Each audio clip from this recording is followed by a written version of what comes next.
Hello. Hello. Hi, everyone. Welcome to A Couple of Sassholes podcast. I'm Brooklyn Johnson. And I'm Heather Terry. And for anyone who doesn't know, this is our power hour of true crime where we talk about fucked up people doing fucked up shit, usually for fucked up reasons or sometimes for no reasons at all. That's right. Man, it has been a minute, I feel like, since we've been sitting in our plush chairs. I agree. I think we chose to cancel ours because we like to record ahead so that we have grace. Yes. And we were like, fuck it. We don't want to do it the day before Thanksgiving. I was like, score. We just don't do it. Right. And then I get sick as fuck. And you... Like deadly sick. Yeah. So now we're here. It's 8:30 a.m. We usually record at 3 p.m. Yeah, I'm a different human at 8:30 a.m. I was like, I'm trying to keep up. I'm a better person at 8:30. You are. See, and I'm over here. I'm trying to keep up, but you make me hype. But I'm like, I even tried to hype up my clothes with my elf shirt. and it's I'm trying. But luckily, it's your day today. I still sound pretty sick. So my apologies, unless that's your kink and you love this. Maybe it's very sultry. I don't know. Some people it feels very nasally to me. That's about what I have going. Feels very nasally. I had strep and the flu at the same time. Yeah. And then I decided to drink at my husband's Christmas party, which I was already like barely making it. Like if it wasn't for the fact that I was missing every other one of the way his company does is they have a ton of different parties and they really fucking know how to celebrate the holidays. I look forward to it now so much that knowing I'm missing it because I'm in New York next week, I'm genuinely sad. I really just have been with his work family for a long time too. So I just fucking love them. Anyway, I let my hair down. I drank. The next morning, I'm like, I should take my antibiotics, take the antibiotics. And then I'm violently throwing up for 24 solid hours. That's insane. And it was the second worst experience to the week that I'd had prior to. And I just don't feel like I'm the same person. I kept checking. Changed. It's like, are you alive? And then I made a joke and told somebody that I said, they go, how's Brooklyn? I go, oh, she's in hospice. And they were like, what? I'm like, someone who doesn't know, because I didn't tell anyone I was sick. I know. And then they were like, what? I go, I'm just kidding. She's just the sickest I've ever seen her. And so I had to reword how I Yes, told, I'm luckily not actually in hospice. gave people your updates. But I can tell you that I will be making a lot of lifestyle changes, and they're going to be seen, and they're going to probably be fucking heard, because I have become way too crunchy in all of this shit with like, yes, I totally understand healthy people I'm not ridiculous. I'm not absolutely fucking ignorant. I know you get sick and healthy people get sick all the time, but I 100% feel like I could have prevented at least one of these two illnesses because I was also eating a ton of sugar. I was drinking a lot. We were celebrating the fucking holidays. Yeah. I got sick right after Thanksgiving. Right. Shocking. Yeah, because I was not treating my fucking body like a temple. And then now I'm just, I don't even know where I'm at in anything. All I know is that I'm a different person. That's what matters. I am different. Things will be different. Yeah. I am a fresh and new. I said, leave it whenever you told us that, I said, leave it to you to get like really, really sick and then decide to do research and development while sick and be like, I have to present this. And because you always try to make yourself better. So it's like, I would just be like, I'm sick and now I'm not. Like, it's because I had no brain capacity to do anything of like value, which means I doom scrolled. And my doom scrolling isn't finding out what Kim Kardashian's favorite lip gloss is. My doom scrolling is understanding why and what is in our food, what the government's done, Rockefeller and all that fucking bullshit, what medicine is doing to us, right? What sugar is doing to my insulin levels, so I just went crazy. Oh, yeah. I went crazy. I'm an ostrich. I'm like, oh, look at this dog. Look at this panda falling off while he's eating bamboo. Like, that's what I'd look at. I'd rather just enjoy scroll. Yeah. to do that. Yep. For my sanity. Not the same at all. Another one of the 4,000 reasons Heather and I are not alike in any way. And there you have that. That's right. Okay, so I'm going to jump in my story because this is the start of our day and we have other shifts to work. So time to hustle. That's right. Let's roll. So I am using references or my works cited page, whatever the fuck you want to call that. ABC News, National Park Service, mycoloradoparks.com, dcssheriff.net, and then 2020 Mountain of Lies. This is on Hulu. 2020 Mountain of Lies. So the episode of 2020? It is like, yes, I suppose so. And they are fantastic. And you have to watch it. After this, when you come home tonight, you need to just watch it. 2020 Mountain of Lies. Yes. I'm about to text it to you while you're typing so I remember it. It's all, yes. Anyway, so 100% you have to look at that. They always, like 2020 does a fantastic job at everything. They fucking should, right? They're documenting the news and important stories, and they have a lot of money. But I really loved this one because there's nothing better than the people who went through the experiences talking. Like, there's only so much I can do. But like that documentary is unbelievable and you should watch it. Okay. And really this story has everything. Like just fucking, it has everything. Like as I was watching and I already knew the story because I remember being aware of this whenever it happened. And you might not remember the name. You will 1000% remember the story. All right. Just, it has the layers to it. If this was a written book. Okay. Afterwards, you'd be like, you can't even fucking write that shit. Like, it's so tantalizing. And that's crazy, you saying that, because you read like 3 books a day. So yes. So let's talk about, well, and then one of the biggest pet peeves of people, which I have to highlight this one too, is when people say they read a book when it was an audiobook. You did not read the book. I do not read 250 books a year. I listen to at least 100, 200 books probably a year because I go through one every 3 or 4 days. But I read only 1 book a month. So I want to make that very clear. I'm a book listener and I do some reading, but I'm not a true reader. I like to be read too. I get it. So we're going to start off by telling you about Toni Henthorn. And do you remember that name? Mm-mm. Okay. And like I said, you're going to remember the rest of it. So Dr. Toni Henthorn is a brilliant, compassionate, and remarkable woman whose life is like just massively impressive. She grew up in Natchez, Mississippi, where her parents owned a prosperous oil and gas business. So alongside her 2 brothers, she had a very fucking privileged upbringing. And it was like her own character and drive that really defined who she was.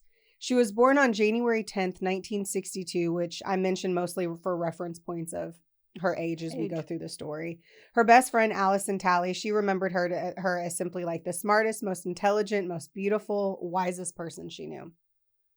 And though she was an introvert by nature, she was quiet. She was always on the top of her class. She had a deep love for athletics. And this girl is like svelte. Like I was looking through her photos and just, it's really hard to keep weight off in your late 30s and anything after that, essentially. I don't know what you mean.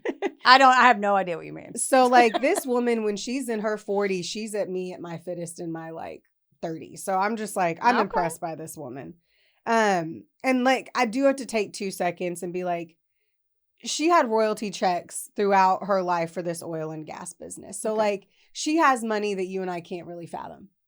And that does matter, you know, and it does end up mattering throughout this storyline too. Okay. But like, she had real, true wealth that most people, can't understand. So the same quiet dedication propelled her into a career as an ophthalmologist.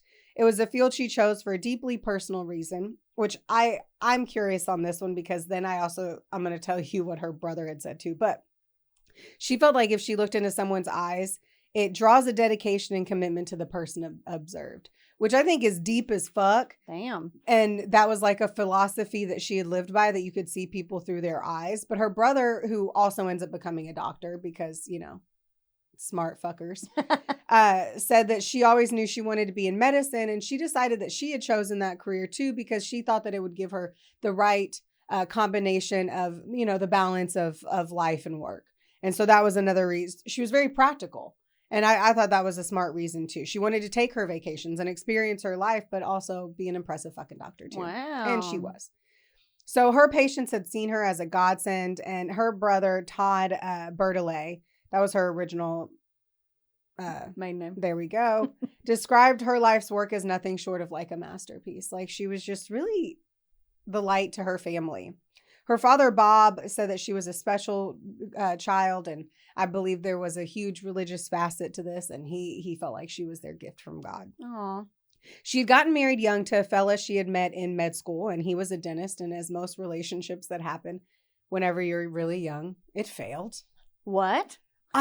Who knew? That is bizarre. It's crazy.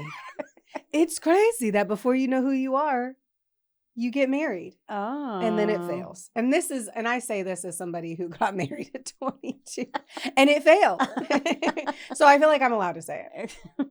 And I'm sure there's like the whole 2% of people that are going to make it. I believe it. She dove into her work as all banging boss babes do, but she was deeply upset over the divorce. And she just felt like she had failed, which she's a high performer, high achiever. And anyone who's gone through a divorce, there's an innate feeling of utter failure if you gave two fucking fucks about yourself. That's what I was going to say. Because, I mean, like, she's done so well and done everything up to this point. And then she's like, oh, my God. And it's really not a failure. But I'm sure in her eyes, it felt that way. And I've never gone through it, so I don't know. I can't lie. A divorce is a failure. It is there's no way for a person who cares enough to reflect on themselves to think that they failed either in who they chose or how they were as a spouse. Because it ended and it ended. You know what I mean? Like either you feel like you failed because I picked the wrong partner or I failed at being the right spouse. And so it's in there. What, like, I use the word fail though as I didn't wake up. You have to understand my type A personality and military parent training that I'm over here like a failure is also not doing what you said you were going to do at the time you said you were going to do it. So I use the word failure loose. You told me you were going to be 10 minutes late one time. You were going to move back a meeting and you're like, sorry, I'm a failure. I'm like, okay. Yeah. So I get it. I'm sure there's people who have been divorced that don't feel that way, but then I really feel like they didn't take any part of fucking what a marriage is seriously. So any fucking way. So let's see. Oh, she also felt like obviously she had wasted some time. Yeah. That's a huge part of it. Like if you're a woman and you actually want to birth a child, timelines are a necessity. And it just feels like if you lost, I mean, if Travis left me right now, I wouldn't feel that way because we weren't trying to have kids. And right. I just wouldn't feel necessarily that way, that time was wasted because life's a journey. But whenever your clock's ticking, it really does fucking suck. And so in 1999, Toni does what all women do whenever they're trying to find a man. She hops on the internet. Oh. So she ends up, and I didn't see on anything else other than I believe the Mountain of Lies. I need you guys to understand too. I've been delirious for 7 full days. Right. And so this could be a fever dream. But I believe that on 2020, Mountain of Lies, they had mentioned that this was on like a Christian mingle site. Okay. Maybe not Christian mingle, but it was a Christian dating site. And that was something important to them. And that religion and God was an important facet too. So I'm automatically going to assume that if you're into Christian dating sites, like in general, you're not a shitty person. But once again, we all know that's a lie. When I worked at Opryland, they had a Christian mingle convention there. I think they forgot that he was watching or whatever they say. That's all I'm going to say. Were they doing it? There was a lot. Were they all just like, what? Tell me. Tell me right the fuck now. From what I saw, it was more of the mingle and less emphasis on the Christianity. And that's all I'm going to say. Well, what did they think? Like, I would assume if it's a mingle, they would just be mingling, right? Yeah, but it was literally, I mean, like ChristianMingle.com hosted the event and there was empty rooms and extra keys being made. Not everyone. There were some. Okay. See, that's where I'm like, okay, no. I believe that God wants you to wait. I know. I don't know that. I'm not a religious being. We make that very clear in this, that we are not religious beings. But I believe that they're supposed to wait 24 to 48 hours. 24 to 48 hours. They thought they long enough for the weekend to have ended and for them to exchange phone numbers, get to know each other, get to know the Lord. They say, what's your favorite Bible verse? Drop that purity ring on the nightstand and have at it. Okay, exactly. Anyway, so this is when she meets Harold Henthorn and he enters into her fucking life. And by all accounts, he seems to be this wonderful man. I was so excited. I'm going to need you to do me a favor, Ski. I'm going to need you to grab your phone and you're going to have to pull up the email so that you can see a photo of him and comment. Now, I'm going to keep going. You feel free to interject as you need to interject. Love that. So he is handsome. He's outgoing. He's tall. And the perfect counterpart to kind of her quiet nature. So one thing that Harold Henthorn like really portrays is that he's this wealthy and successful fundraiser. Like he had made money. I'm going to go into that later. But anyway, he lied like a rug, and this is going to like knock your socks off. Lied like a rug. Lied like a rug. Okay, Loretta Lynn, preach. He Get presented, after it. so I Is need this you to him? know, yes. Is this the right one? Yes, that's him. And look at how pretty she is. She just looks proper. And this is Toni, right? Yes. Yes. They are so... Yeah, she just seems so sweet and angelic. I would love her to be my eye doctor. Right? I agree. She's precious. So he presented himself like he was this recently widowed businessman who had sold his diamond business and was now enjoying a relaxed life, raising money for nonprofits. And this was honestly the beginning of a masterful con. So just keep in mind, like, this is fucking elite. This is an elite level situation, and we're going to get into it. Okay. Now, their romance moves at a lightning speed. So just 6 weeks after their first meeting. Don't say that. I know. Don't. 6 weeks. They were engaged on Valentine's Day. So they married the same year. So not even really together for a year, in a ceremony that was picture perfect. Now, what I also want you to know is I believe this was on the documentary and not a fever dream. Okay. Her brother or someone in her family is like, quick highlight, they had only been around each other 6 times by the time they'd gotten married. And so they end up moving from Mississippi to Denver. Okay. And I just don't know if he didn't live there. And like, I do have to let you know that's my blurry part of this is like, I don't know if he just didn't live near them and they were like long distancing it. But long story short, they had maybe fucked 6 times before they put that ring on it. No, they didn't. Maybe that's why they were rushing for the ring. You're right. You know, who knows? Sorry, guys. Sexy. Okay. I'm just doing hot shit. I'm doing my hot girl She's over shit. here doing hot cough shit. Yeah. So there is this little Easter egg in Harold's story as he's a widower, right? So he does have an ex-wife a dead wife.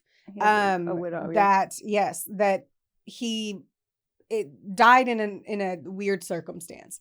And so like Lynn, it was unusual. And it was 5 years earlier, and it was not enough to consider a red flag at the time. Now, for you and me, though, we would have had questions. Yeah. But I do feel like Toni was 38, so she was my age when she got married. Okay. They rushed. And if there's one thing we know, is if you rush something and you don't give it its organic pace, it's likely going to completely just fucking blow up. Right. Like sourdough. It's anything. Yeah. That's a great point.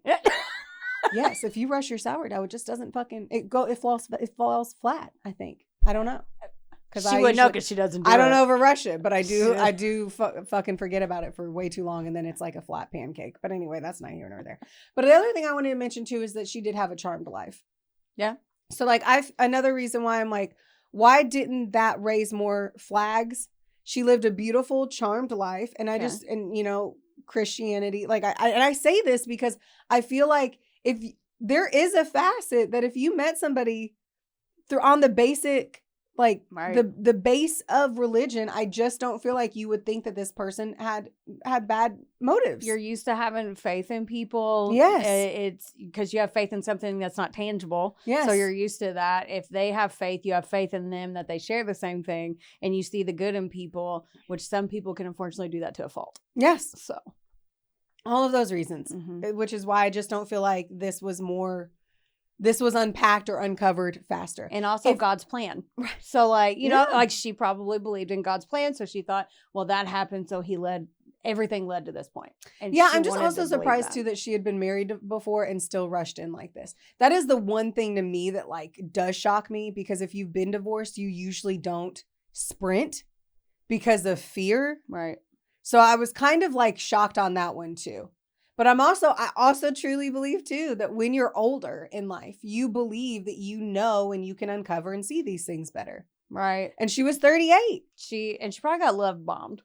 Yeah. And wanted it to work out and was like, oh, he's different. Yes. Yeah. Who fucking knows? Who knows? Who I'm knows? over here like, I have all the answers. I Right? don't fucking know. I don't know shit about fuck. We say it every time. So behind the facade of this like stable suburban life, a fucked up reality was like unfolding. Okay. So after moving from Mississippi to the Denver, Colorado area, Toni and Harold welcomed their daughter Haley in 2005. So 2005, got married in 2038, 43 by the time she gave birth. Now that was in 2005. This is another moment where I'm like, the COVID vaccine made us all infertile because she was able to get pregnant at 43 and have a beautifully healthy child. We have 25-year-olds who can't get pregnant now. So I'm just going to let that fucking sit there. But it literally, I couldn't have not thought about it because I'm like a 43-year-old mom trying to get pregnant now. I don't even think it's possible. Anyway, comment if you're a 43-year-old mom and you got pregnant. Congratulations. I think that's wonderful. And then let me know if you got vaccinated. So when Toni had Haley, like this was it. It's everything she wanted. Right. Everything she could have possibly wanted.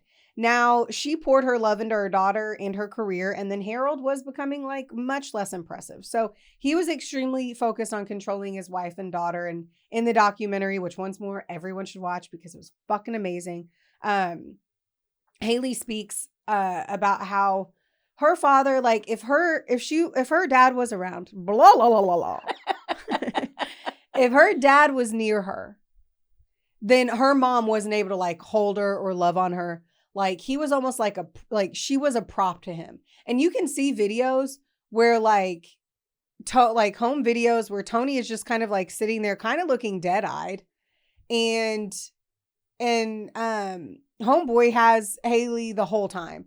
And like it just seemed like if he was there, he was not allowing her to have any time with her mother. And he was like suffocating and like controlling of that. I'm going to get into the controlling part a little later, and that's going to fucking make you go crazy too. Okay. September 29th. So, and another one is like a photo of Haley and her dad after everything that happens. And Haley's like hands are closed. Like Haley just looks like she does not want to be touched by her dad at all. Oh, God. And like her hands aren't open. They're closed in like this way that's just like tense.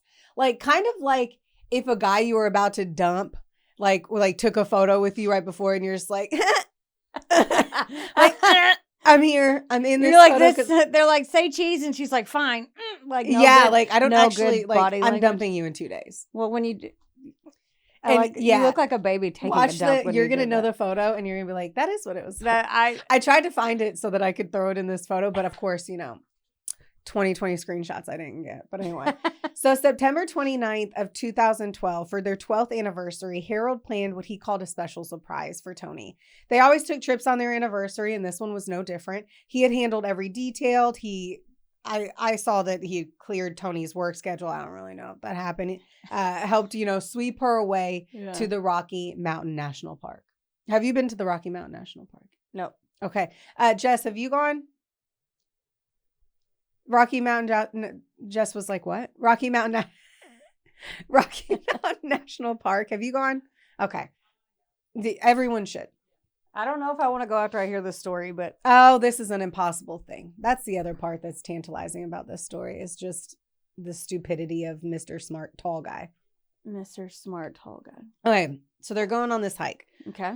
I also need to unpack this part. All right. Now, I could be wrong because in one photo it looked like she had shorts on, and another one it looked like she was wearing jeans. For anyone who hikes, you don't fucking hike in jeans. Like you don't. Like there are photos of them hiking and traveling and just fucking hike in jeans. I can't. Anyway, I cannot. So apparently some people hike in jeans, just not some people Brooklyn work Johnson. out at Planet Fitness in jeans. So yeah, but I feel like they do that after work and they're like just trying to like squeeze it in. But anyway, to me, what I call true hiking, and the Rocky Mountains is true hiking to me because you're going any like mountains, you're going fucking up, man. These are steep inclines. It's a lot of effort. It's a lot of fucking effort. The chafing can't be good for your vagina. There's just a million reasons why hiking in jeans. Jeans are not good for your vagina. Is what I say. That's our anyway, it's our next t-shirt. She has a t-shirt on and she has jeans on. Okay. And so like to me that means like they're just being more casual about it. You can enjoy and explore Rocky Mountain National Park from a vehicle. You don't have to hike it. Or maybe they're just walking on it's flat. Like I don't know. There's no flat in mountains. Oh yeah, emphasis on the Rocky Mountain. Yes, Rocky Mountain National. Yeah, not a lot of flat. I'm so kind of like us. So, anywho, he chooses this challenging route up Deer Mountain, which is 10,000 feet into the sky. So think about it here. Now, Toni's had 3 knee surgeries, and she is now 50 years old. Nope. It's treacherous. It's off trail. It's a scramble. Scrambles fucking make my butthole pucker. What does that mean? Damn near hand and feet. When you're like you're scrambling up. There's moments of it's like a rock it's wall, treacherous. But not. Damn near. Yeah. Okay. The only times I've ever scrambled is because of my husband forcing a scramble situation. Yeah. And it makes me feel alive, but it makes me feel like I'm going to shit myself. See, I'm 40 and I've had 1 knee surgery. Should have 2. But like, I wouldn't be able to do that. No, no, that sounds awful. And if Will planned that, I'd be like, better than that. Why would you take me here to do this when you know that's going to be 100%? Like there's something wrong. I'm already seeing a red flag and I don't like, Yes. Anyway, sorry, keep going. Agreed. No, 100%. Now, not to mention this is not a trail. Rocky Mountain National Forest, Park, whatever. Okay. This is not a trail. It is a walk into the woods. He said, hey, let's go this way. Yes. Sketch. Now, my husband does that. But he lives outside. He knows the paths right. And he's made it. So I would trust him. So I get why she trusted him. But it's just, there's no trail in sight. It's just, I would not do it at the Rocky Mountain National Park. I do it at Peabody, which is like fucking small hills, is all I can say on that. Yeah. I would not do this as what I would consider as an avid hiker. They stop at this beautiful spot for lunch and they take some photos. The setting, it's picturesque. It's super rugged landscape, very rocky, very fucking rocky. And there's like peaks and these breathtaking views. The lunch spot alone is like, that's all you needed to go to. Right. But for like, and I would have gone back. But no, Harold takes her further into the landscape. Just before 6 p.m., Harold Henthorn placed a desperate call to 911. Henthorn, thank you. My wife has fallen from a rock on the north summit of Deer Mountain on the Deer Mountain Trail, and she's in really critical condition. Is she conscious or breathing, said the dispatcher. No, she's not. She's not been conscious. She had fallen 160 feet off of this cliff's edge. Toni. Now, critically, the location information Harold provided was incorrect, and it significantly delayed rescue efforts for hours in the encroaching darkness. Mid-call, while an operator was instructing him on how to perform CPR, Harold abruptly claims that his phone was dying and he hung up. He also says in this that he didn't see her fall, that he had gotten a text message or a call about a text about his fucking someone in his family about a hockey game or something else I don't care about. And that he looked over and that's whenever he realized she had fallen. What? Yes. So on this, like the phone records like show that after the call, he made over 20 phone calls and he sent over 100 text messages. Wow. So as the dispatcher is trying to tell him what to do and how to save her life, he says this. He just says that she's unconscious, all of this jazz. Okay. So I'm gonna just insert this part from memory. Okay. So enjoy that part. Now, when he had made the phone call, he had implied that he was doing CPR and that he was down at this remote area. It takes 40 minutes to get down there. I was going to say, how logistically did that work? It's supposed to take about 40 minutes for him to get down there. And what he says to the dispatcher is not the wounds that are seen. She has her lipstick. Once more, this is where I'm like, she was not hiking. So he had really thrown her off on, I think, what he put her through to get to the spot. Okay. Her lipstick was perfectly in place. though he was supposedly doing CPR for a long period of time. Oh, yeah, no. And he had called her brother. And as he's talking about her wounds, she had a huge gash on her head by the time they get there. Huge gash. So she's bleeding excessively. She's essentially bleeding out. Oh, he no. never mentions that wound. He just says that she was unconscious. Like she had just... So when he had made the 911 call and when he was doing all of these things, he was nowhere near her. That's what I was going to say. He needed the time for them. Like he needed her enough time to die at the base of the cliff before the cops or before the ambulances could get there, the rescue efforts. So he gives the wrong location. So it takes them longer to get there. And at the time that he had called, so he said that he saw her fall. Right. Had tried to call. I don't know how he tried to like word the bullshit of him trying to get down there to her. Right. It would have been impossible. He had called at a time that he wasn't near her. And that text message came through way before the 911 call. Oh, shit. So we have a whole hell of a lot of math ain't mathin' fast in this, okay? Right. No math from the very minute that it all went down. And he said that she just slipped and fell. Like he didn't. She fell, yep. So like, here's my thing. Like if I trip and fall, if I stub my toe, my immediate flies out of my mouth. Shit or fuck. Or yeah, something. I'm going to have you pause where you're going to go on this. Okay, I'm just curious. Okay, sorry.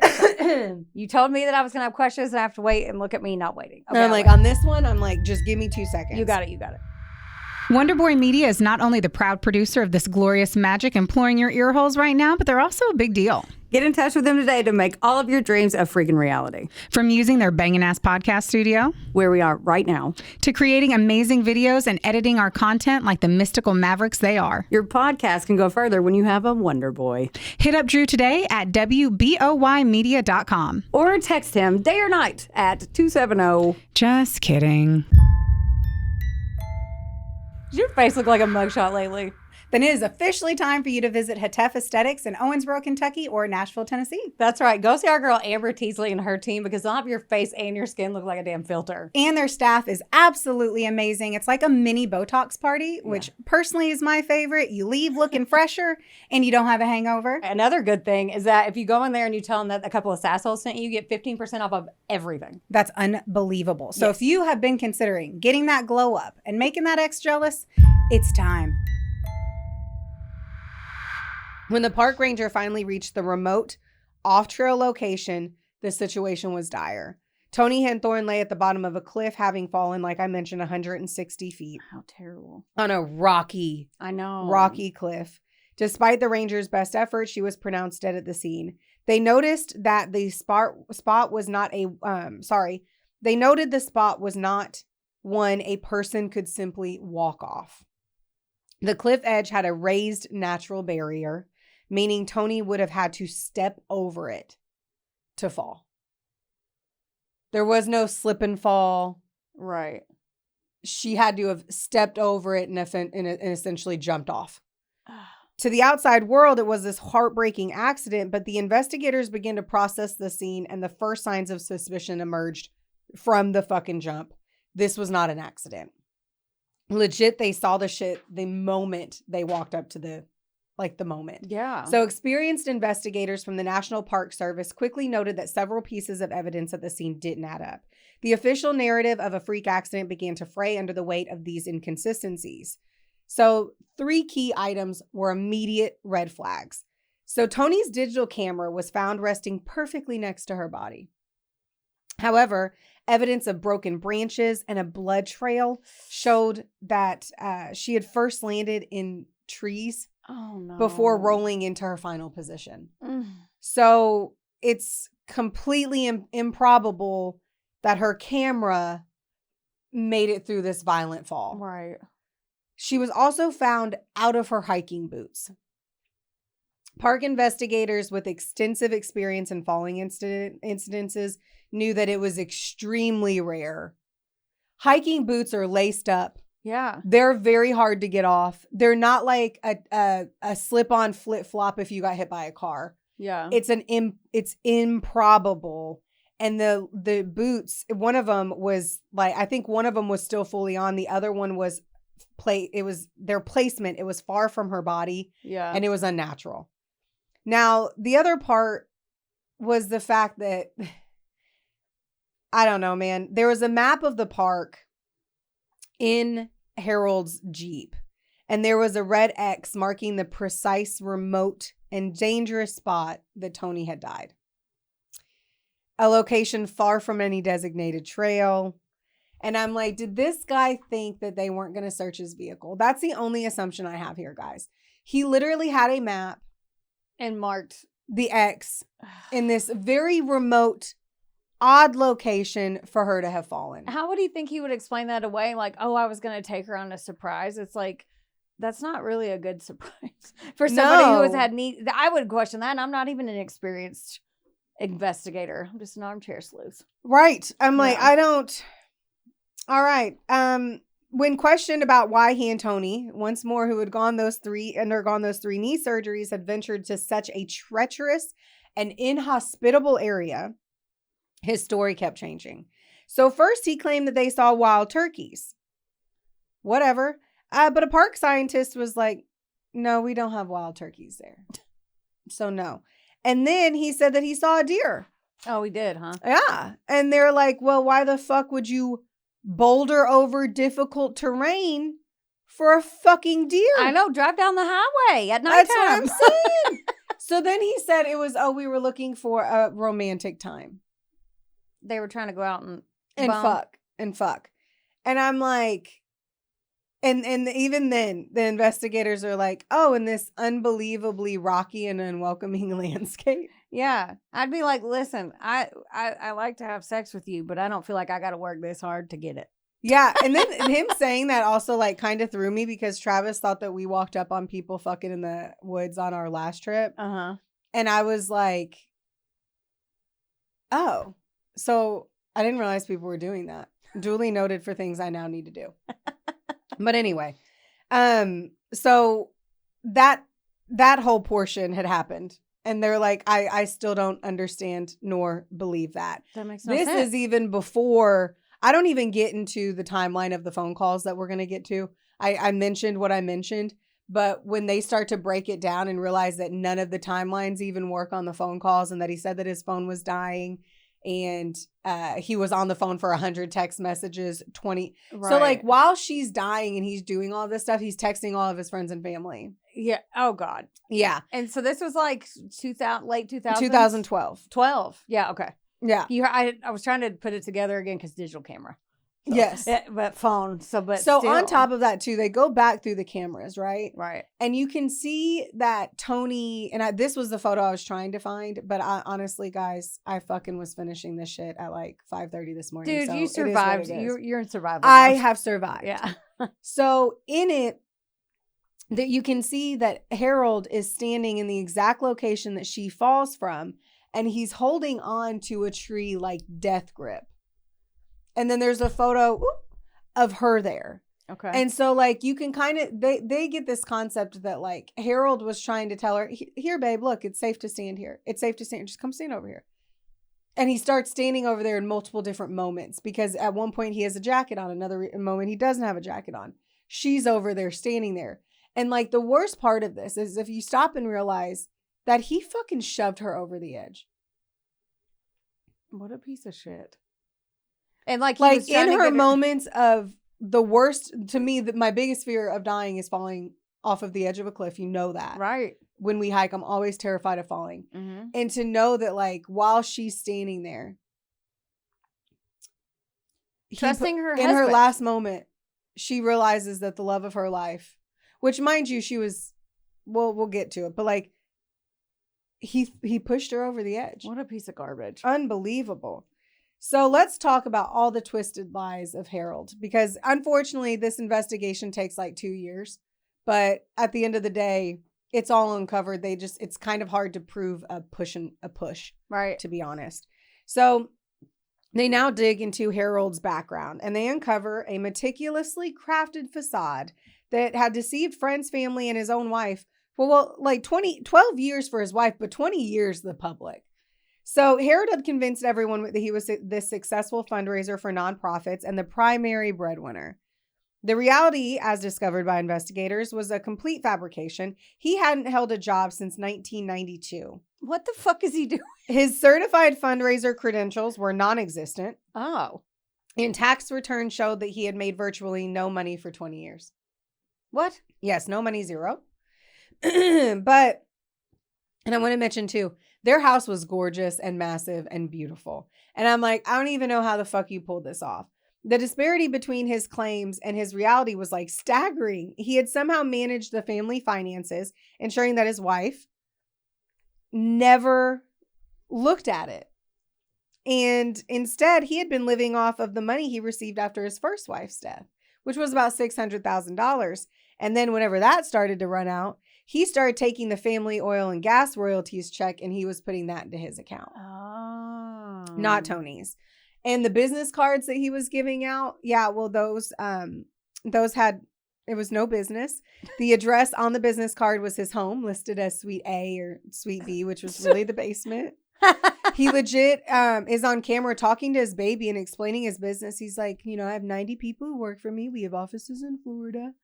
All this shit. Like the lies that he had to say and like the caliber of which he said it is unbelievable. It's like he almost believed him himself. 100%. Yeah. So as they uncovered, the powerful motive behind all of this was obviously fucking greed. Right. He had secretly taken out multiple life insurance policies totaling $4.5 million for Toni. I hate him. The evidence indicated she was completely unaware of their existence. And within 2 days of her death, Harold was already attempting to claim the money. Of course he was. Yeah. Piece But of the shit. key question for the prosecutors was also like, why now? Like, why did this happen? Oh, you guys. My alarm's going off. Your Wow, phone. This is very big. Your phone. Oh yeah, your phone updated, so now it's all weird. It is super weird. That's my alarm telling me to go downstairs and get ready for my other job.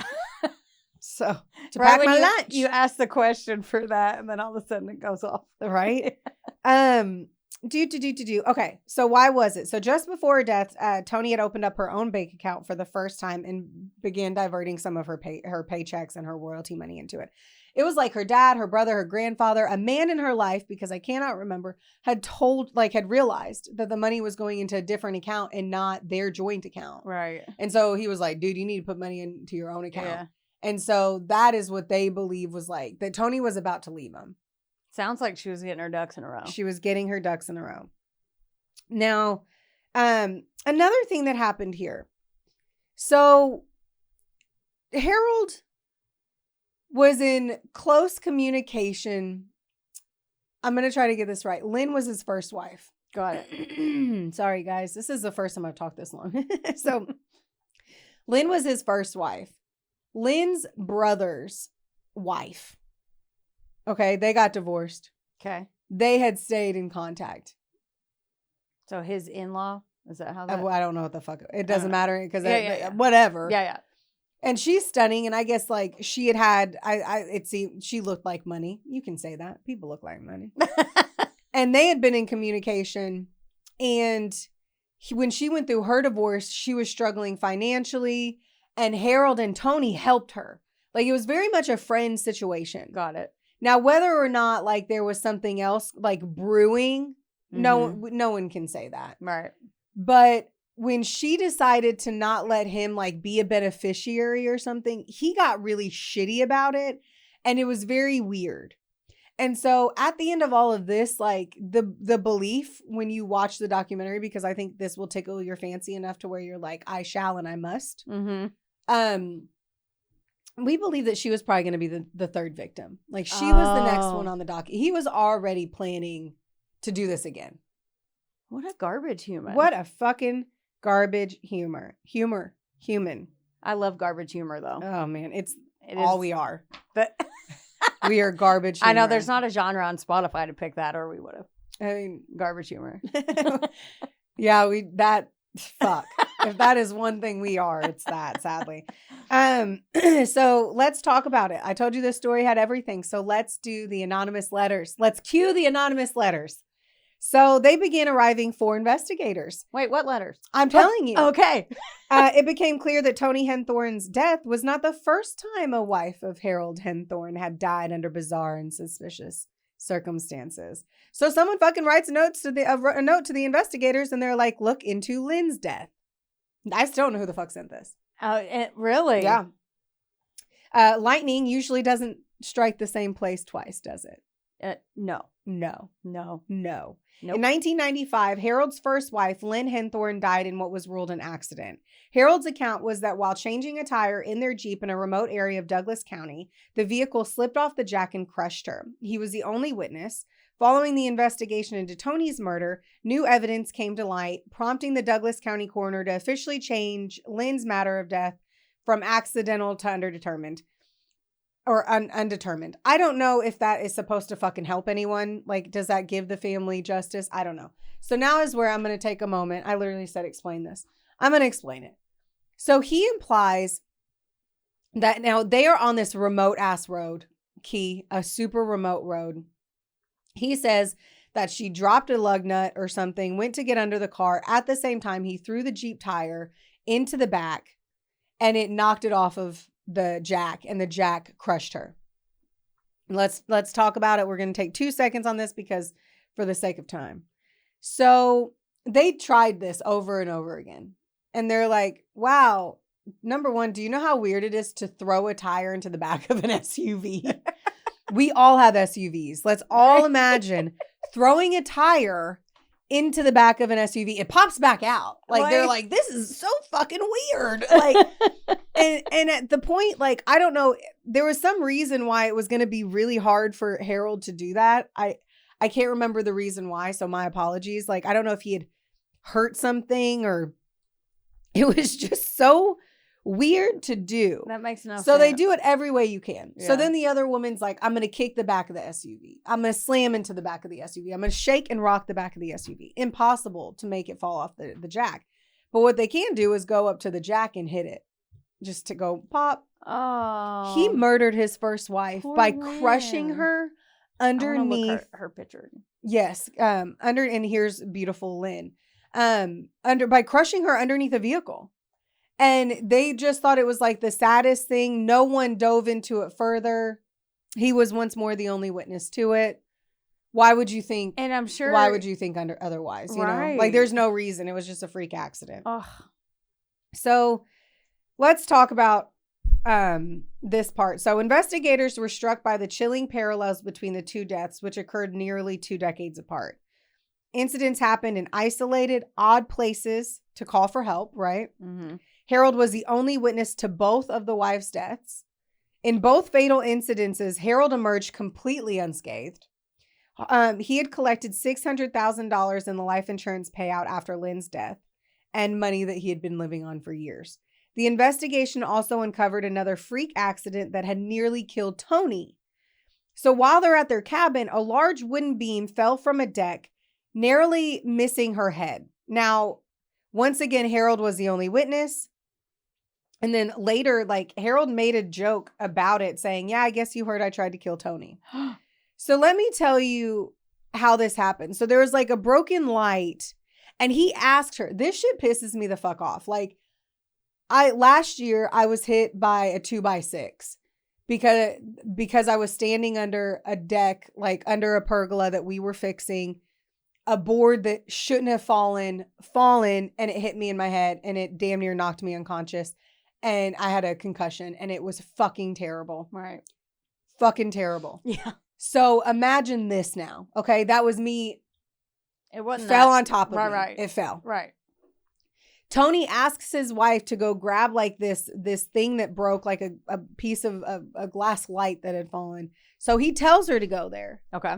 And then he throws a 2x6 or a 2x4, whatever the fuck he threw, off the balcony. So this is a second story. And it hits her in the neck. And like the ambulance is called.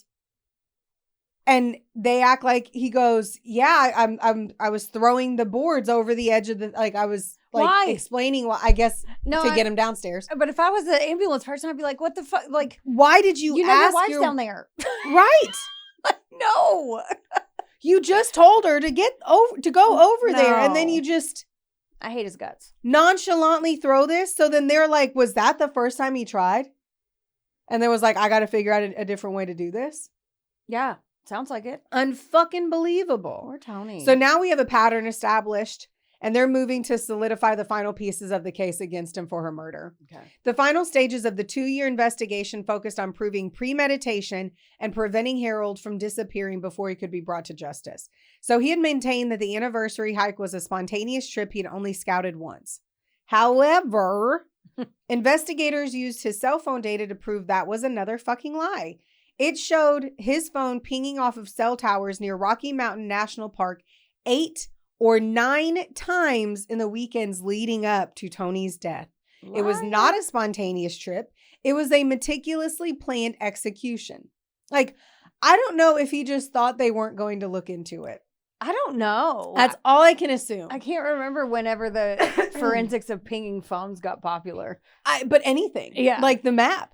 That was stupid. That's what I'm But he saying. sounds cocky, so it sounds like he thinks he could explain it away. No, I was X marks the spot for love or some fucking bullshit like that. Right. Like some stupid fucking lie. Exactly. Oh, I've only been there one time. There's no way they'll be able to tell. Dude, you could have looked at anything. You have to have a pass to get into Rocky Mountain National Park. You know what I mean? I'm like, Yeah. it could have been Stupid.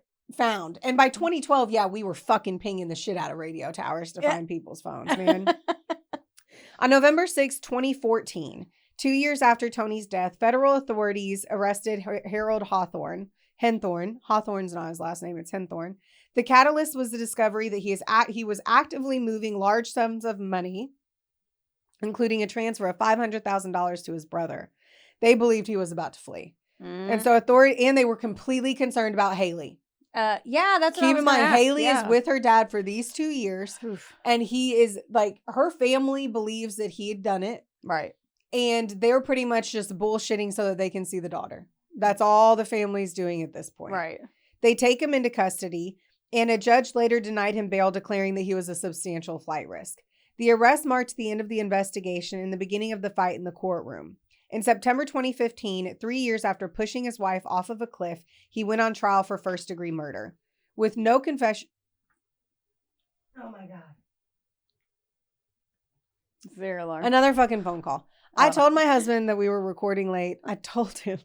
And he still calls. And I even made this joke at his holiday party that he calls me every time we're recording. And he knows that his phone goes through. Man. So, there you have it. My phone's busy I'm gonna today. text him and be like, she's busy. He knows. Golly. This is all payback because I called while he was hunting and I scared off a deer. I guarantee that this is what this is for. Okay. So with no confession and no eyewitnesses, the prosecution built its case on a mountain of circumstantial evidence, focusing on 3 key themes. The core of their argument was captured in a powerful analogy. Are you ready? Because I fucking love this. Okay. If you win the lottery, it's a celebration. If you win it twice, it's an investigation. Oh. Ain't that some shit? Ain't that some shit? The motive. Prosecutors argued that the case was about pure greed. Toni Henthorn was worth far more to her husband dead, $4.5 million in insurance, than alive. Premeditation. Using the cell phone records of his repeated scouting trips and the map with the red X, they proved the murder was not a spontaneous act, but a cold, calculated plan. Right.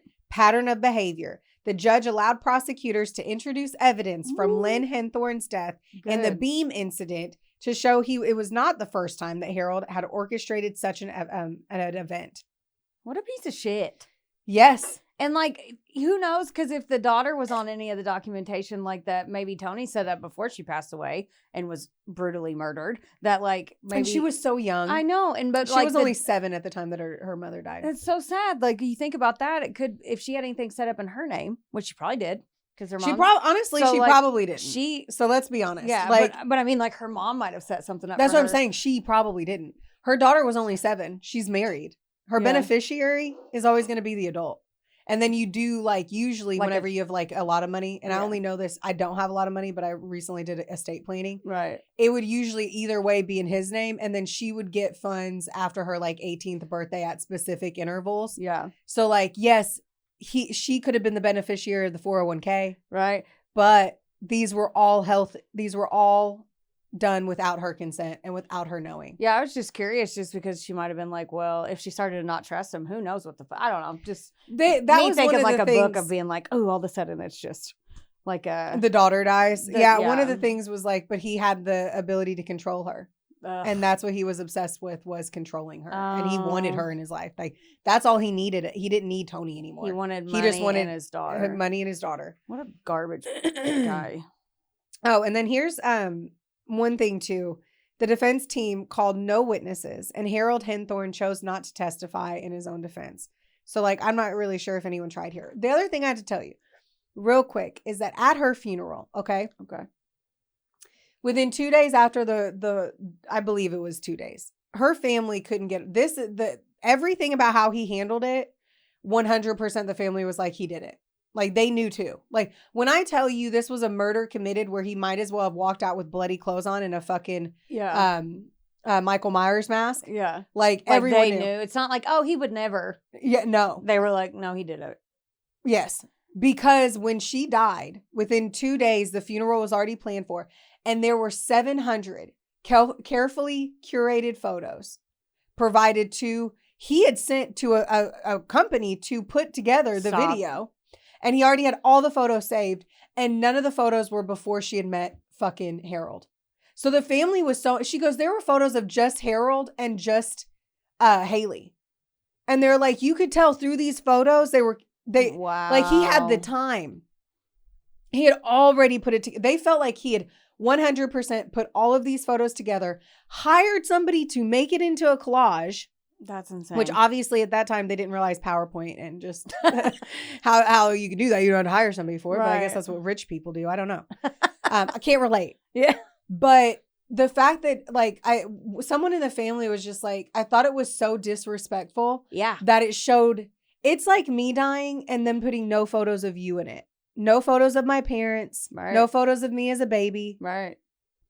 Just me and Travis. Right. And me and Travis and Jaden. Wow. Yeah. And he never looked upset. They said he never cried.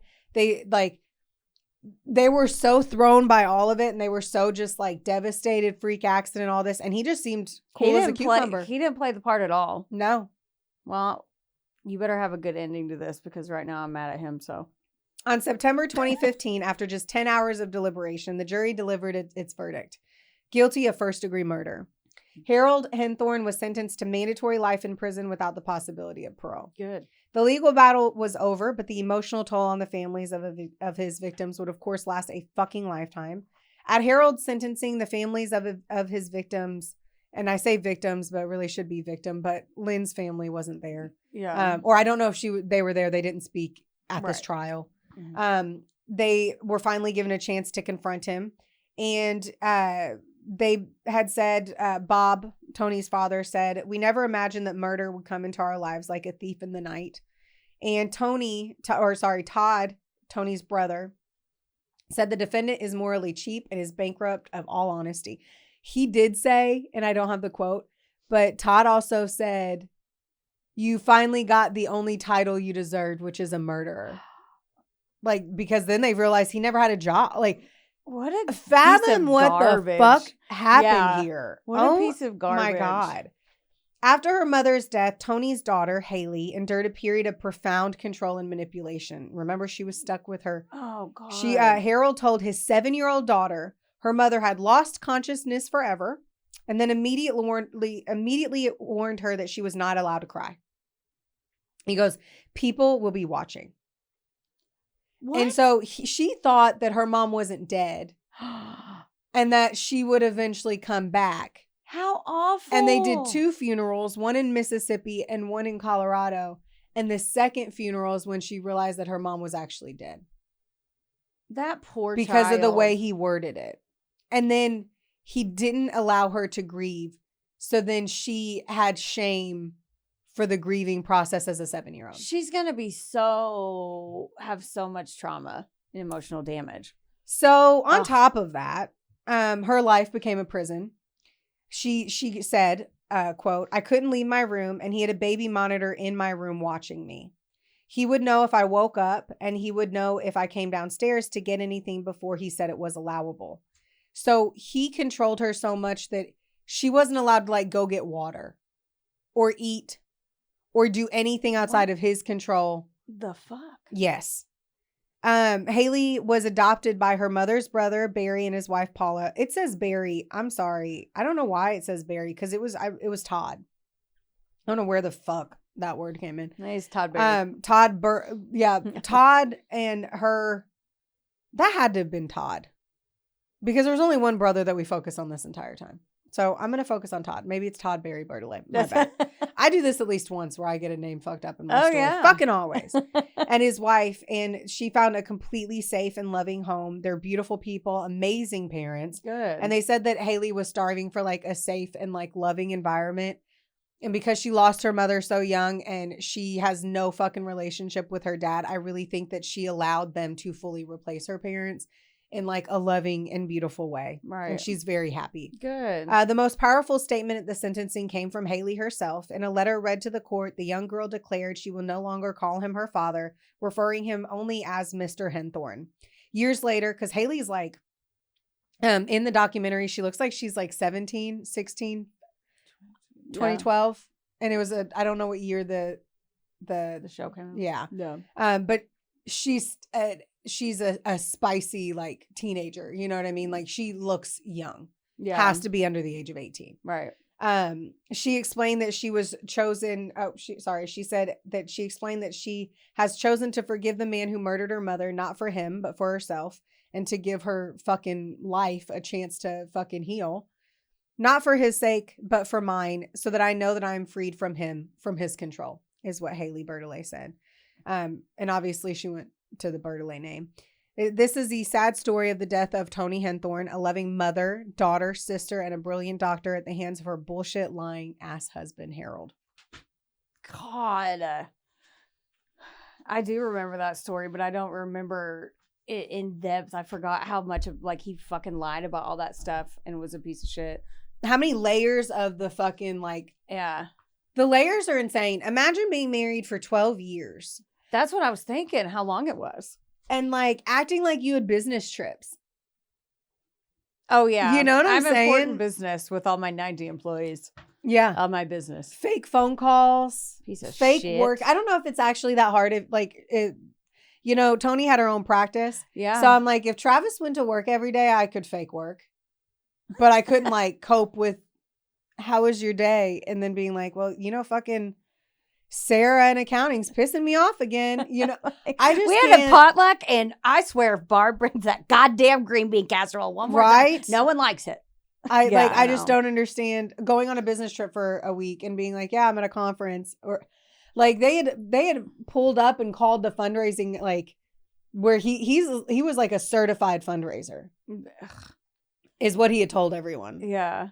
And they had called and they were like, no, there's nobody by that name. Like it was so quickly, like it unraveled so quick. And I guess the reason it took time to get to court was to really just make sure that they could like ironclad story here to get him in jail forever. Well, there's a lot at stake, and there's a lot of pieces they had to connect. So if they made one wrong move, that's why like on TV, people like us that watch like Law and Order, we think, oh, well, they got arrested here, they go to court because it's an hour. But like in reality, a lot of our stories are like, well, it takes like 2 years because they have to file paperwork. Well, he wasn't even arrested. Yeah. Oh, that's what I'm saying. Like it took 2 years to arrest him.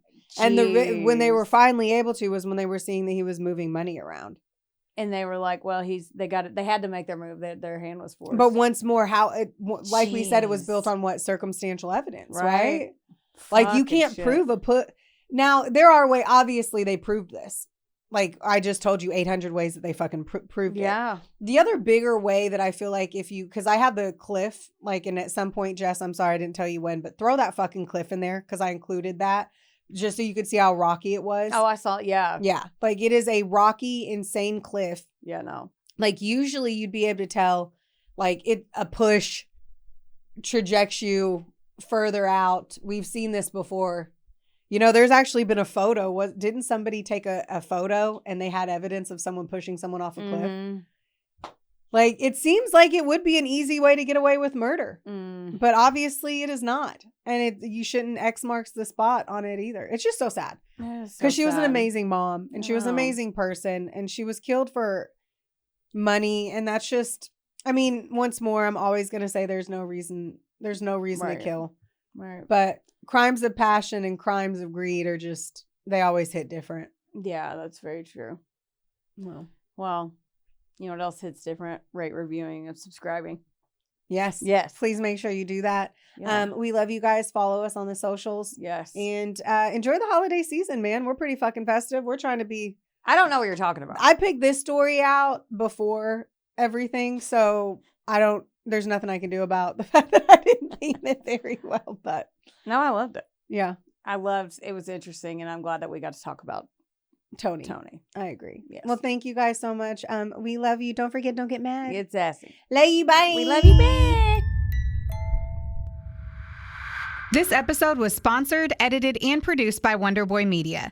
Get the deets at WBOYmedia.com to see how you can make your podcast dreams a reality. Help us out and be sure to rate, review, and subscribe wherever you listen to our audio project. Don't forget, follow us on Facebook, Instagram, and TikTok at, of course, A Couple of Sassholes. Want more sass? Become a member of our Patreon for bonus content, merch, and more. Plus, we're on Cameo now, so there's even more ways to get the sass you need just how you like it. As always, don't get mad. Get sassy. Theodore, can I pet that dog?